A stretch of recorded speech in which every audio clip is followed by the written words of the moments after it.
వృత్తుల ఆధారంగా కులాలు ఏర్పడ్డాయి తప్ప ఎవరు ఏ కులంలో పుట్టాలి అన్నది ఎవరు నిర్ణయించలేదు.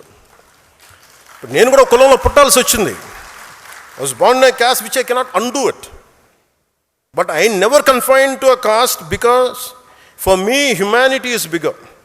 నేను ఈ కులంలో పుట్టానని కులానికి పరిమితం అవ్వాల. నాకు మానవత గొప్పది, మానవత్వం గొప్పది, దేశం చాలా పెద్దది. కానీ దీన్ని నేను గౌరవించాలంతే.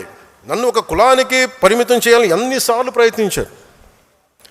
నన్ను ఒక ప్రాంతానికి పరిమితం చేయాలని వస్తే మన సాంబశివుడు లాంటి వచ్చి అన్నా నువ్వు ఆంధ్రావాడు కాదు, నువ్వు తెలంగాణ, నువ్వు భారతీయుడు అన్న కులానికి పరిమితం చేయాలని చూశారు, ప్రాంతానికి పరిమితం చేయాలని చూశారు.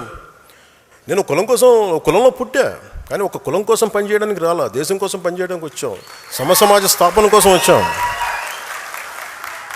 ఈ మధ్యన వైసీపీ నాయకులు కూడా ఏదో కొంచెం 2-3 సందర్భాల్లో మన వాళ్ళు డేటా పంపిస్తే మీరు కాపులకి ఏం చేశారు ఇవన్నీ మాట్లాడుతుంటే నేను ఒక కాపుల కోసం ఆలోచించడం రాలా.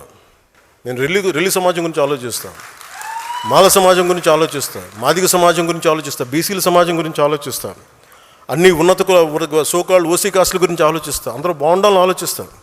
నేను దయచేసి ఒక కులానికి పరిమితం చేయాలనుకున్న, ఒక ప్రాంతానికి పరిమితం దాన్ని మీరు ఎదురుదాడి చేయండి. మనం అందరి కోసం పనిచేస్తాం.